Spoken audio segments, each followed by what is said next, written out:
नमस्कार दोस्तों, मैं अमन स्वागत करता हूं आपके अपने YouTube चैनल एजुकेशन हब पे। यह टीजीटी पीजीटी भूगोल प्रश्नोत्तरी का 18वां क्लास है। इस क्लास में हम देखते हैं कि विगत वर्षों में टीजीटी पीजीटी में भूगोल से क्या क्या क्वेश्चन पूछे गए हैं और इसको हम लोग देखते हैं चैप्टर वाइज। तो आज हम देखेंगे प्राकृतिक वनस्पतियों का पार्ट 2। पार्ट 1 को पहले अपलोड किया जा चुका है। आप टीजीटी पीजीटी भूगोल प्रश्नोत्तरी के प्लेलिस्ट में जाकर सारे वीडियो को प्राप्त कर सकते हैं तथा इस पीडीएफ को प्राप्त करने के लिए आप हमारे टेलीग्राम चैनल से जुड़ सकते हैं, जिसका लिंक वीडियो के डिस्क्रिप्शन में दिया हुआ है। तथा अभी भी आपने अगर चैनल को सब्सक्राइब नहीं किया है तो चैनल को सब्सक्राइब अवश्य कर लें। तो चलिए देखते हैं।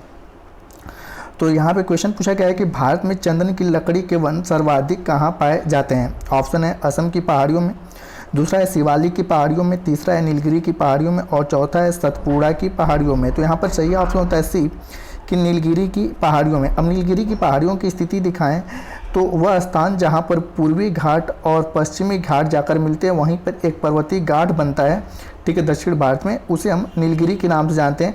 और इसका विस्तार 3 राज्यों में, केरल, कर्नाटक और तमिलनाडु, ठीक है, 3 राज्यों में इसका विस्तार है। तो यहीं पर मुख्यतः चंदन की लकड़ियाँ पाई जाती हैं और चंदन की लकड़ियाँ मुख्यतः उष्ण कटिबंधीय आर्द्र पर्णपाती वनों में पाई जाती हैं, ठीक है, उष्ण कटिबंधीय आर्द्र पर्णपाती वनों में पाई जाती है। अब यहाँ पे आर्द्र पर्णपाती उष्ण कटिबंधीय आर्द्र पर्णपाती क्या है, तो जैसा कि आपने पता है कि वह क्षेत्र जहाँ पर 200 सेंटीमीटर से अधिक वर्षा होती है उसे हम लोग सदाबहार वन के नाम से जानते हैं। तो वहाँ पर सदाबहार वन पाए जाते हैं। जहाँ पर 75 से 200 सेंटीमीटर के मध्य वर्षा होती है उसे हम लोग उष्ण कटिबंधीय वन के नाम से जानते हैं। अब उष्ण कटिबंधीय वनों को 2 भागों में बांटा जाता है। एक की 75 से 100 सेंटीमीटर जहाँ पे वर्षा होती है उसे उष्ण कटिबंधीय शुष्क पर्णपाती वन के नाम से जानते हैं, और जहाँ पर 100 से 200 सेंटीमीटर की मध्य वर्षा होती है उसे हम उष्ण कटिबंधीय आर्द्र पर्णपाती वन के नाम से जानते हैं। उसके बाद जहाँ पे 75 सेंटीमीटर से कम वर्षा होती है वहाँ पर, ठीक है, 75 से 50 के बीच में वहाँ पर घास के मैदान पाए जाते हैं, और जहाँ पर 50 सेंटीमीटर या 25 सेंटीमीटर से कम वर्षा होती वहाँ पर मरुस्थलीय क्षेत्र पाए जाते हैं। हालांकि यहाँ पूछा गया है कि चंदन की लकड़ी सर्वाधिक कहाँ पाए जाते हैं, तो इसके ऑप्शन के अकॉर्डिंग नीलगिरी की पहाड़ियाँ होगी। अब इसके एक्सप्लेन में देखते हैं। तो एक्सप्लेन में आता है आपका कि भारत में चंदन की लकड़ी के वन सर्वाधिक नीलगिरी की पहाड़ियों में पाए जाते हैं। इनका विस्तार कर्नाटक, तमिलनाडु और केरल राज्य में है। चंदन की लकड़ी व्यापारिक दृष्टि से अत्यधिक उपयोग होती है। अगला क्वेश्चन है कि चंदन समांतर कहाँ पाए जाते हैं। ऑप्शन है आपका उष्ण कटिबंधीय सदाबहार वन, उच्च पर्वतीय वन, उष्ण कटिबंधीय कांटेदार वन या उष्ण कटिबंधीय आर्द्र पर्णपाती वन। तो जैसा कि मैंने बताया कि चंदन की लकड़ी समांतर उष्ण कटिबंधीय आर्द्र पर्णपाती वन में पाई जाती है, जहाँ पे वर्षा 100 से 200 सेंटीमीटर के मध्य होती है। जैसे मैंने बताया कि उष्ण कटिबंधीय वन जहाँ पर वर्षा 75 से 200 सेंटीमीटर के बीच होती है। तो अब यहाँ पे उष्ण कटिबंधीय कांटेदार वन को शुष्क वन भी कहते हैं। तो यहाँ पे वर्षा होगी 75 से 100 सेंटीमीटर के मध्य। पर्वतीय वन जहाँ पे पर्वत होते हैं और सदाबहार वन जहाँ पर वर्षा 200 सेंटीमीटर से अधिक होती है। तो हालांकि उष्ण कटिबंधीय आर्द्र पर्णपाती वन का पौधा है चंदन, तो इस प्रकार से सही ऑप्शन होता है आपका डी। अब एक्सप्लेन में देखते हैं। तो चंदन समांतर उष्ण कटिबंधीय आर्द्र पर्णपाती वन में पाए जाते हैं। ये वन 100 से 200 सेंटीमीटर वर्षा क्षेत्र में पाए जाते हैं। इसके मुख्य क्षेत्र सह्याद्री के पूर्वी ढलान, प्रायद्वीप के उत्तर पूर्वी पठार भाग एवं शिवालिक श्रेणी के भाबर व तराई क्षेत्र हैं। यह मुख्य रूप से चंदन समांतर सागौन, सखुआ, शीशम, आम, महुआ और त्रिफला के पेड़ पाए जाते हैं। मतलब कि उष्ण कटिबंधीय आर्द्र पर्णपाती वन में कौन कौन से वृक्ष पाए जाएंगे, तो चंदन, सागौन, सखुआ, शीशम, आम, महुआ, बांस और त्रिफला के वृक्ष पाए जाते हैं। अगला क्वेश्चन है कि सिनकोना पाया जाता है। ऑप्शन है अरावली की घाटियों में, नीलगिरी की घाटियों में, सतपुड़ा की घाटियों में या शिवालिक की घाटियों में। तो यहाँ पर वही है, सिनकोना कहाँ पाया जाता है, तो नीलगिरी की घाटियों में। और इसका एक्सप्लेन मैंने बताया कि जहाँ पे पूर्वी घाट और पश्चिमी घाट पर्वत आके मिलते हैं वहीं पर एक पर्वतीय घाट बनता है जिसे हम नीलगिरी के नाम से जानते हैं। इसका विस्तार केरल, कर्नाटक और तमिलनाडु राज्य में है, ठीक है। इसको हम पश्चिमी घाट को सह्याद्री के नाम से जानते हैं और पूर्वी घाट को पूर्वाद्री के नाम से भी जानते हैं। अब इसके एक्सप्लेन में देखते हैं। तो सिनकोना नीलगिरी की घाटियों में प्राकृतिक रूप से पाया जाता है। सिनकोना उष्ण कटिबंधीय सदाबहार वनों के प्रमुख वृक्षों में से एक है। उच्च आर्द्रता तथा तापमान के कारण ये बड़े वन सघन व ऊंचे होते हैं। इन वनों में रबर, महोगनी, एबोनी, नारियल, बांस, आयरनवुड इत्यादि वृक्ष पाए जाते हैं। अगला क्वेश्चन है कि हिमालय में शंकु वृक्ष कितनी ऊंचाई पर पाए जाते हैं। ऑप्शन है आपका कि 500 से 1500, 1000 से 3000, 1500 से 35,000 या 3000 मीटर से ऊपर। तो यहाँ पर सही ऑप्शन होता है 1500 से 3500 मीटर के ऊंचाई पर हिमालय के शंकु वृक्ष पाए जाते हैं। अब इसके एक्सप्लेन में देखते हैं। तो ऊंचाई बढ़ने पर जलवायु परिवर्तन आते हैं, इसलिए वनस्पतियों के स्वरूप में पर्वतीय भागों में क्रमिक परिवर्तन देखने को मिलता है। यह ऊंचाई के क्रम के अनुसार उष्णकटिबंधीय से लेकर अल्पाइन वनस्पतियों तक मिलती है। 1500 मीटर की ऊंचाई तक पर्णपाती वन मिलते हैं और 1500 से 3500 मीटर की ऊंचाई पर कोणधारी या सदाहरित वन या शंकुधारी वृक्ष पाए जाते हैं। ये शंकुधारी क्यों होते हैं? क्योंकि मूलतः जैसे जैसे हम ऊंचाइयों पर जाते हैं वैसे वैसे टेम्परेचर गिरता जाता है और टेम्परेचर गिरने के कारण यहाँ पर बेसिक तौर पे जो होता है, यहाँ पे वर्षा जो होती है बर्फ के रूप में होती है। तो यह बर्फ इनके पत्तों के ऊपर न टिक सकें, इसलिए यह इनका स्वरूप ऐसा पाया जाता है कि बर्फ इनके पत्तों से ठीक है सरक कर नीचे गिर जाए और इनमें ठीक है ठंडी का कोई प्रभाव न पड़े। तो इसलिए मूलतः ऊंचाई वाले क्षेत्रों में पर्वतीय वनों में शंकुधारी वृक्ष पाए जाते हैं।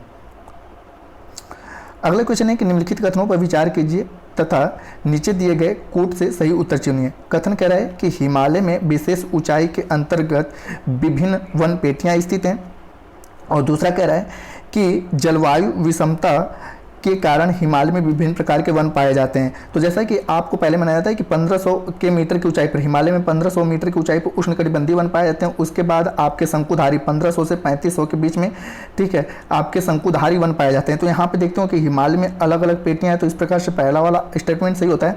और ये होता क्यों है? क्योंकि जलवायु विषमता, क्योंकि जैसे जैसे आप ठीक है क्षोभ मंडल की ऊंचाई पर जाते हो टेम्परेचर क्या होता है? गिरता जाता है, ठीक है, ठंडी अधिक बढ़ती जाती है। तो इसके कारण वहाँ पर विभिन्न प्रकार की विषमताएं हमें देखने को मिलती हैं। तो इस प्रकार से आपका बी वाला भी स्टेटमेंट सही होता है। तो इस प्रकार से कह सकते हैं ए और आर दोनों सही है और आर ए का सही स्पष्टीकरण है। अब इसके एक्सप्लेन में भी कुछ यही बातें लिखी गई हैं, देख लेते हैं। तो हिमालय में ऊंचाई बढ़ने के साथ तापमान में परिवर्तन के कारण विभिन्न प्रकार की वन पेटियां पाई जाती हैं, जिसका प्रमुख कारण तापमान और भौगोलिक विषमता का अंतर होता है। अगला स्टेटमेंट है उत्तरीय उत्तर प्रदेश में दलदल एवं वनाच्छादित भूमि को किस नाम से जानते हैं? ऑप्शन है आपका कि खादर, बांगर, भाबर या तराई। तो यहाँ पर सही ऑप्शन होता है डी तराई। अब इसको मैंने पिछले सेशन में पार्ट 1 में भी अच्छे समझा रखा है, इसमें भी समझाते हैं कि भाबर, तराई और उसके बाद खादर या बांगर किसे कहते हैं। तो सबसे पहले आपको पता होगा कि बेसिक तौर पे जो नदियां निकलती हैं वो पर्वतों से निकलती हैं, और पर्वतों से जब निकलती हैं तो इन नदियों का वेग काफ़ी अधिक होता है। तो जिसके कारण इनके मार्गों में जो शिलाखंड आते हैं उन शिलाखंडों को भी काट कर लेकर आती हैं, और उसको जैसे ही नदियाँ जैसे ही मैदानी होती हैं तो अपने द्वारा लाए गए शिलाखंडों को यहीं पर छोड़ना शुरू करती हैं, ठीक है, यहीं पर छोड़ना शुरू करती हैं। तो यहाँ पर पर्वतों से या पत्थरों से निर्मित इस मैदान को ठीक है क्या कहते हैं? हम भाबर कहते हैं। इस मैदान को हम भाबर के नाम से जानते हैं, ठीक है। और यहाँ पर प्रायः नदियाँ क्या होती हैं? विलुप्त हो जाती हैं, ठीक है। तो इस क्षेत्र को हम क्या कहते हैं? भाबर कहते हैं, पर्वतों से पत्थरों से निर्मित मैदान को। और यहाँ पर पुनः क्या होती है? नदियाँ प्रकट होती हैं। तो नदियाँ जब यहाँ पे पुनः प्रकट होती हैं तो इनका वेग काफ़ी कम हो जाता है, क्योंकि पर्वतों से टकराकर इनके वेग में कमी आ जाती है। तो इस दलदल युक्त मैदान को हम क्या कर लेते हैं? तराई कहते हैं, तराई। उसके बाद आता है आपका ये मैदानी इलाका जो कि सबसे अधिक कृषि के लिए उपयुक्त होता है, इसे हम कहते हैं खादर। और मैदान का सबसे ऊंचला इलाका, मैदान का सबसे ऊंचा वाला जो इलाका होता है जो पुरानी जलोढ़ मिट्टियों से निर्मित होता है, उसे हम कहते हैं बांगर, ठीक है। तो इस प्रकार से तो यहाँ पूछा गया है कि उत्तरी उत्तर प्रदेश में दलदली एवं वनाच्छादित भूमि को किस नाम से जानते हैं? तो यह इसी के बारे में व्याख्या करा है। तो इसे हम तराई के नाम से जानते हैं। इसका विस्तार कुछ ऐसे कि अगर हिमालय को लेकर बात करें तो यह हिमालय की शिवालिक श्रेणी है, और हिमालय की शिवालिक श्रेणी से लगा ये आपका भाबर का मैदान है, ये वाला, ठीक है। उसके बाद ये आपका तराई का मैदान है, ये वाला। उसके बाद ये खादर वाला क्षेत्र है जहाँ पर प्रतिवर्ष बाढ़ आता है, प्रतिवर्ष इसकी उर्वरता क्षमता बढ़ती है। और ये जो चौथी पेटी है इसे हम कहते हैं बांगर के नाम से जानते हैं, ठीक है। यहाँ के मैदान की उर्वरता क्षमता कम होती है। यहाँ पर अब यह मैदान का सबसे ऊंचा वाला इलाका होता है, यहाँ पे बाढ़ नहीं आता है, जिसके कारण यहाँ की मिट्टियाँ कम उपजाऊ होती हैं। तो इस प्रकार से ये मैदानों का वर्गीकरण है। तो बेसिक तौर पर यहाँ तराई के बारे में पूछ रहा था। अब इसके एक्सप्लेन में हम लोग देखते हैं। तो एक्सप्लेन में कुछ यही चीज़ें हैं आपकी कि के गिरिपाद प्रदेश, इसको हम कहते हैं गिरिपाद, ठीक है, जहाँ पे ये अपना नदियाँ अपना, ठीक है, पत्थरों को छोड़ती हैं, उसे गिरिपाद कहते हैं। शिवालिक के गिरिपाद प्रदेश में भाबर के दक्षिण में मैदान का वह भाग जहाँ पर भाबर में प्रायः नदियाँ विलुप्त होकर फिर से भूतल को प्रकट होती हैं, जैसा कि मैंने यहाँ बताया, उसे तराई प्रदेश कहते हैं। यहाँ पर अधिकांश भूमि दलदल एवं वनाच्छादित होती हैं। नदियों द्वारा निक्षेपित जलोढ़ के कण भाबर प्रदेश की अपेक्षा छोटे होते हैं। अधिकांश तराई क्षेत्र के वनों को कृषि के लिए साफ किया जाता है। तो ओवरऑल ये जो है आपके तराई के बारे में पूछा गया है कि यहाँ पर पुनः नदियाँ प्रकट होती हैं, दलदली क्षेत्र होता है, यहाँ की जलवायु स्वास्थ्य की दृष्टि से काफ़ी हानिकारक होती है, ठीक है, लेकिन यहाँ पे जो जल वाले खेती हैं जैसे कि धान की खेती और गन्ना की खेती काफ़ी अधिक मात्रा में यहाँ पर की जाती है।